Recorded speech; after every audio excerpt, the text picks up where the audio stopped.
ඉතින් ඊයේ ඒ කියන්නේ ජූනි 14 වෙනිදාට මගේ Facebook කෑම පිටුවට අවුරුදු 2ක් පිරුණා. ඉතින් ඒ වෙනුවෙන් පුංචි පින් වැඩක් කරන්න මම ප්ලෑන් කරා. ඉතින් කෑම ටිකක් උයලා පාරේ ඉන්න අසරණ අයට බත් පැකට් ටිකක් බෙදන්න තමයි මම ඉතින් සූදානම් වුණේ. ඉතින් මම මේ විදිහට සෝයා මීට් හදලා, පරිප්පු හින්දලා උයලා, කතුරු මුරුංග කොළ මැල්ලුමක් හදලා, තව අලබැදුමකුත් හදලා බිත්තර තම්බලා ගත්තා. ඉතින් මෙන්න මේ විදිහට තමයි මම බත් පාර්සල් හදන්න කෑම පිළියෙල කරගත්තේ. තව ඉතින් මම මේකට පොල් කිරි හැම දාලා සුවඳ කහ බත් එකකුත් හදාගත්තා. මේ විදිහට බත් පාර්සල් වලට දාලා කරිසුත් බෙදලා පිළියෙල කරගත්තා. ඉතින් මෙන්න මේ විදිහට තමයි බත් පාර්සල් ටික මම හදාගත්තේ.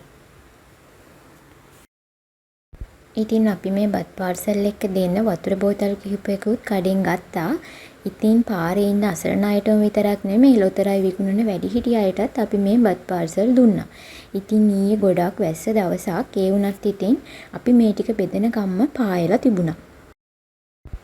බත් පාර්සල් ටික බෙදලා ඉවර වෙලා අපි දෙන්න කෙලින්ම ගියේ ඩොමිනෝස් එකට. මොකද අපි දෙන්නට හිතුණා ඊයේ පීසා කන්න ඕනි කියලා. ඉතින් ඩොමිනෝස් එකට ගිහිල්ලා පීසත් අරන් ගෙදර ඇවිල්ලා පීසත් කෑවා. මේ තියෙන්නේ අපි ගත්තු පීසා වර්ග දෙක. මේක ටෙක්සස් බාබකියු පීසා එක. අනිත් මේ පොඩි එක ඩෙවිල් නයිමරිස් පීසා එක.